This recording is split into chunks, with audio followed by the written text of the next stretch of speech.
everybody, it's Lewis Porter Jr. Just want to do a quick little talk about real estate because, real estate is my second love. My first love, of course, being comic books, but real estate is definitely a close second. I really enjoy it. And a tactic that I've been using lately to acquire property that will help save you money, because that's always important. But it's one of those ones that when you first talk about, people are like, no, it can't happen. You can't do it that way. No one will do that. Why would someone do that? So most important, this one is my personal favorite, called seller financing. Simply put, seller financing is where the seller of the home acts like the bank. That's it. Instead of you paying a bank, you're going to pay the guy. You're going to give him a down payment, whatever it might be, and then you're going to make monthly payments. And then realistically, what I like to do is at the end of these payments of roughly 2 to 3, maybe 4 years, do what they call a big balloon payment. That's basically pay all of it off and pay them. Now, most of you are saying, Lewis, I don't have a lot of money. How am I going to do that? So here, let me help you with that part. So I'll tell you about a house I purchased. One of the last ones I purchased. It's a house I purchased for $50,000. Now, one of the best things about this house is the person who was selling it wanted to do seller financing. And they were like, hey, we got this house. It's a 2-1. That's 2 bedroom, 1 bath, about 900 square feet in Tallahassee, where I normally buy. And I was like, yeah, that's a perfect price. And the size of the house, if my memory is right, I think it's like 700 square feet. So not a very large house, but perfect for a 2-1. And it was close to FSU and FAM. From there, got the information, said, hey, I'm very, very interested. What would they need to make this happen? So the person tells me, hey, yeah, all you got to do is come up with $10,000. We put that down and set up some kind of monthly payments, and we can get this going. And I'm like, I got $10,000. Now, a lot of you are saying, Lewis, I don't have $10,000. Look, a lot of people don't have $10,000. Don't get me wrong, but you can find $10,000. You can. Let's not kid anybody. $10,000 is not $100,000. It's not 50. It's 10. If you had a gun to your head and someone said, hey, you got 24 hours to give me $10,000, I'm going to blow your brains out, I'm going to bet you'd figure out how to find $10,000. And I mean legally, let's not rob anything, but legally, because you do have enough friends that you could borrow money from, you could do stuff with. So this is what I did. I had the $10,000. I said, perfect. I'm going to give you my whole plan so you guys are not like, but wait, how do I get this house? Let's get to the fun part. So I got the deal under contract. We signed it. I purchased the house. So I purchased the house for $50,000. I had my guy go out there, my real estate agent. Went out there, looked at the house, checked it out. We liked it. We went with an inspector, checked it out. There's some stuff that needed work. The roof was one, but it's like everything was good. No problem. Let's go. So the house we purchased for $50,000 was not worth $50,000. It was worth probably about like 52. But when you look at a house, if you want to refinance it to pull the money out, because that's what I'm basically doing. I'm doing kind of the BRRRR strategy. 5 little steps. If you're a fan of Bigger Pockets, I'll tell you, go check out biggerpockets.com. They'll talk very much about the BRRRR strategy. It's very important to what I'm talking about, so please pay attention to that. So I bought the property. I had to do some repairs. I had to actually put a roof on the house. Now they'll be like, oh my God, that's a lot of money. Yes, the roof was a lot of money. But it's a roof that's going to be in the house for the next 30 years. So if you break it down over time, it's a couple bucks a day. Probably a lot less than that, I'm being honest. That roof was like less than $4,000 to do. Remember, small house. So we paid for the roof, made the house look nicer, improved the quality of the house. That's what we want to do. And I know that my end goal is that I'm going to refinance out of this house. What that means is, since I own the house, I'm going to have a renter in that house. The renter in that house is going to pay about $800 a month. Then I'm going to take that money, $400 of it is going to go directly back to the people who I purchased the house from. That's their money. The remaining amount, the $400, is for me to take care of everything else going on in the house. So realistically on that deal, I'll make, after everything's done, everything's paid for, it's $100 a month. Now, a lot of you are saying $100 a month, That's not a lot of money. Why would you do all that for $100 a month? Guys, you forgot. The $10,000 I put into that house gives me control of $50,000 property. Like, oh, that's right. So I have control of it. But then you say, well, what does that mean? Well, someone is paying for that house. Someone is paying for that house and basically paying for all the, the water, the upkeep. Someone's paying for that. So I'm not paying out of my pocket, they are. Plus, on top of that, because of the way houses are in general, it's going to appreciate in value over time. Now, remember, I told you I was going to basically pay off this house in 2 years. And regularly, if you think a regular house will realistically increase in price 2% a year. So in 2 years, that house should probably easily be worth $55,000. But wait, there's more. I'm going to do something they call forced appreciation, which means I'm going to go to the house, see what repairs can be done to the house to make it better. The roof is a repair that I did to make it better. Meanwhile, hold on. Get past all this. That alone will help improve the price.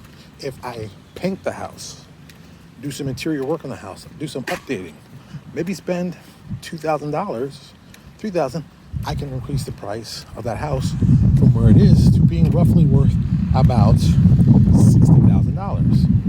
Now, a lot of you are saying $60,000 from 10, that's not really a lot. What's the big deal? Okay, here's where the big deal comes into place. So, remember, I bought the house. So I own the house, but I still have to pay the people what they owe over 2 years. So roughly 6 months or more into it, I'm going to go to a bank. And I'm going to say to the bank, or you can wait till 2 years, like closer to 2 years, whatever. It doesn't really matter. But you'll see what the technique is. So what you're going to do is, you're going to go to this bank.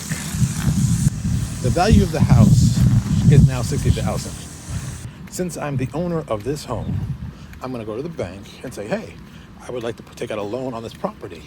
And since I own it free and clear, because remember, this is seller financing, I'm the owner of the house, they're like, sure. But anybody will tell you, a bank, when they see your house, will be like, okay, we're going to give you 75% of the value of that house. All right. Now, for all you math whiz, the house we said was going to be worth roughly $60,000, which it is, so $60,000. The bank said they'll give us 75% of the $60,000 because we waited, got to wait at least 6 months, maybe to a year, so the sale goes through, so it makes it all legit, so that you own it and everything's good. You have some seasoning on the house, as they call it.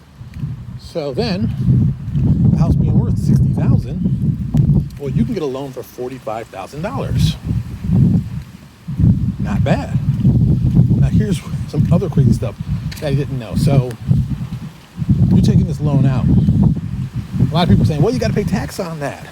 Actually, you may not have to, and you really shouldn't. Now, this is not legal advice. Talk to a CPA about this. Talk to a professional about this. This is what I've heard. This is what I know. This is I've heard people dealt with it. It's kind of weird, but it's kind of crazy and kind of cool. The money you're taking out for the loan is actually a debt, so it's not income coming to you. So there's really no taxes on that. But check that out with your CPA to make sure 100%. Like I said, not legal advice. So then the bank gives you $45,000. Now, I bought that house for $50,000. And remember, I put down $10,000. So that means I have $40,000 left to give to them. But wait, remember, I'm making payments every month to her, so it's lowering the principal down, down, down. So after 2 years, realistically, depending on what the percentage is, but I'm just gonna make it up for this, make it easy on us.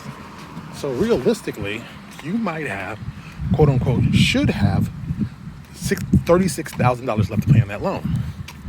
Now remember, you got that money from the bank, the $45,000, right? So, hey, I got $45,000. Why don't I do this? I'll give her $36,000. Boom. Everything's paid off. Everything's good. The original owner's happy. Then you take the remaining amount, which if my math is still pretty good as I'm walking and doing this, I believe is $9,000. You take that money and you can put it in your pocket.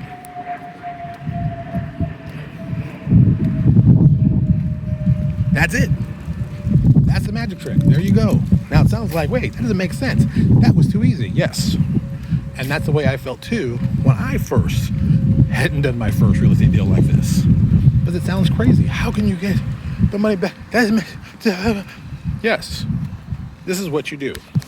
You find a property that is undervalued or needs work. Not a lot of work, but enough work, but not a lot.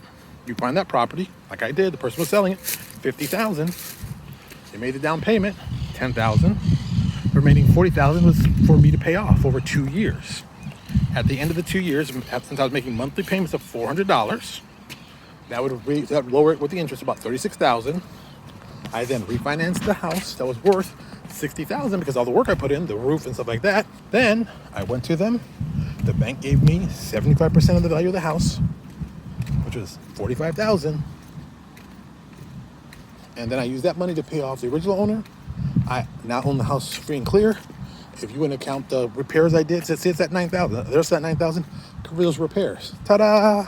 And now I have an income-producing property making me $800 a month, minus the mortgage, which might be, since I was paying $400 before, it's probably less now. So it's probably, all in all, I'm probably making $150, $200 a month from one house that I now own that someone else is living in and paying for it for me. And I'm just getting money coming in. Now, $100, $200 doesn't seem like a lot to a lot of people. But also remember, every month they pay down the loan. Every month I pay down the loan from the people's rent. I'm also paying down the interest because, banks put all the interest up front. You got to pay that all down. So when my taxes come, all that interest that gets paid is tax deductible.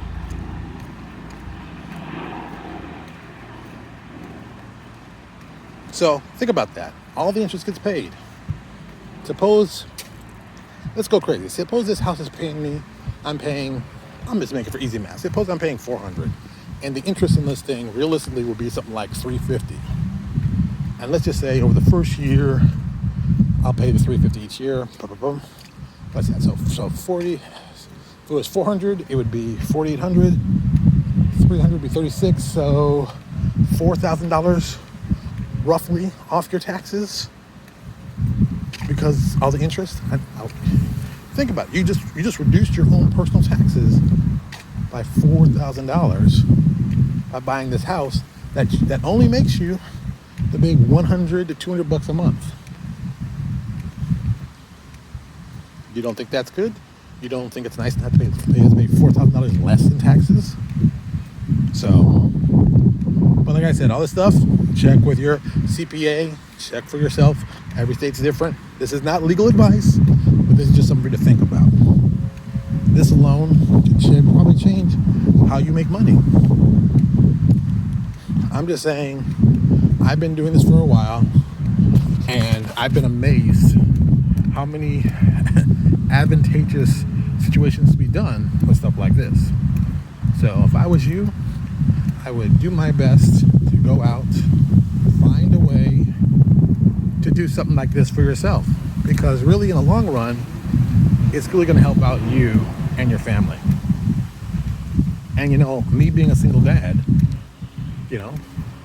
I worry about my son. So it's important to me to do all the right moves in business and all the right moves in my investments and all the right moves in my other little business to get it right. So when he's 18, 19, 20 years old, he may not have to worry about having to work. We might set up a system where we're buying houses every month, puts money in our pockets, where he doesn't have to worry about having to go work for somebody else. He can work for himself doing this, or he can do something else that he might enjoy.